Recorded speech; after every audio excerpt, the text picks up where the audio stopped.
ঢাকা বিশ্ববিদ্যালয়ের ফজলুল হক মুসলিম হলে গণপিটুনিতে যুবক নিহতের ঘটনায় জড়িত ৮ শিক্ষার্থীকে সাময়িকভাবে বহিষ্কার করেছে বিশ্ববিদ্যালয় প্রশাসন।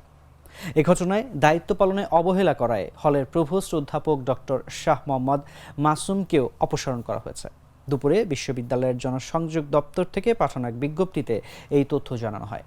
অভিযুক্তরা হলেন পদার্থবিজ্ঞান বিভাগের শিক্ষার্থী জালাল মিয়া, মৃত্তিকা পানি ও পরিবেশ বিভাগের মোহাম্মদ সুমন, পুষ্টি ও খাদ্য বিজ্ঞান ইনস্টিটিউটের শিক্ষার্থী মোত্তাকিন সাকিন, ভূগোল ও পরিবেশ বিজ্ঞান বিভাগের আল হোসাইন সাজ্জাদ, গণিত বিভাগের শিক্ষার্থী আহসানুল্লাহ এবং সমুদ্র বিজ্ঞানের শিক্ষার্থী ওয়াজিবুল আলম। বিজ্ঞপ্তিতে বলা হয়, পিটিএ হত্যার ঘটনার সঙ্গে সংশ্লিষ্টতার কারণে হল প্রশাসন অভিযুক্ত ৮ ছাত্রের আবাসিক সিট বাতিল করেছে। এছাড়াও ওই ৮ জনকে সাময়িকভাবে বহিষ্কারের আদেশও দেওয়া হয়েছে।